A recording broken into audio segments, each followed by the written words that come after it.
Can't is not part of your vocabulary. If you just put your mind to it, you can do it. And you believe that? Yeah. That's the crazy thing is if you're never given limits, then you think, I can do anything. And if she could do anything, she wanted it to be this, what she saw her hero, Dominique Moceanu, doing on TV. There was just one problem. Jennifer was born without legs, a devastating birth defect that had led her natural parents to abandon her the day she was born.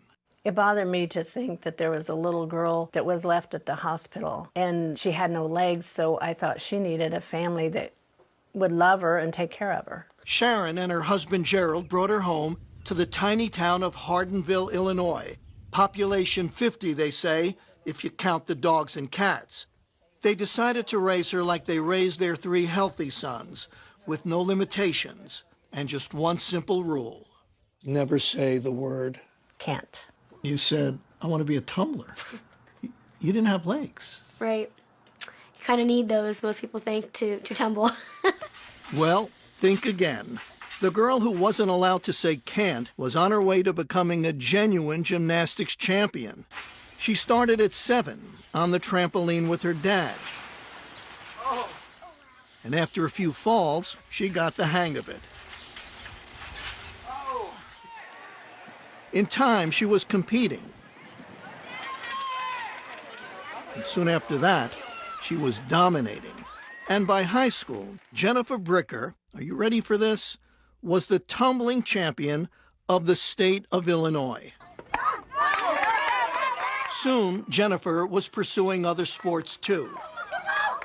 Even one you'd figure she had absolutely no chance to play well, until it turned out she could steal the ball, even grab a few rebounds.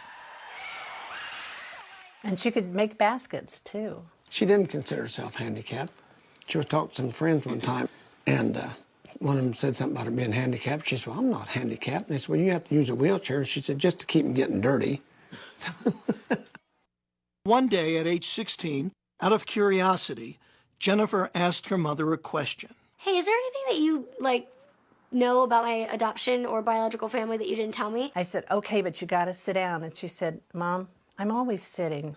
And she said, maybe you should sit down. I said, okay, let me sit down.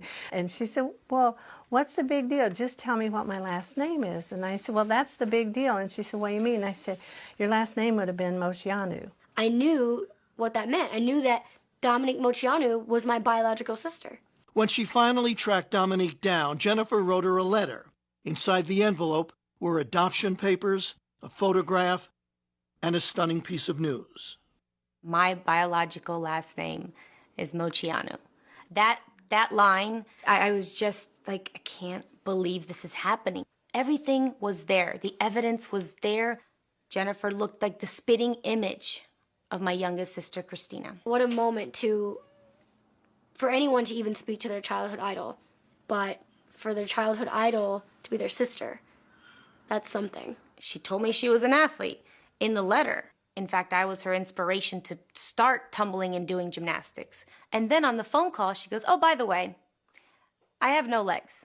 I mean, she's like, wait a minute, didn't you just tell me that you're an acrobat and you did all these sports? And I could just hear the wheels turning, and Yeah. And I said, who is this girl? Oh my gosh. How did she have this attitude to persevere in life and overcome every obstacle? And she's my sister. Jennifer has moved out to Hollywood.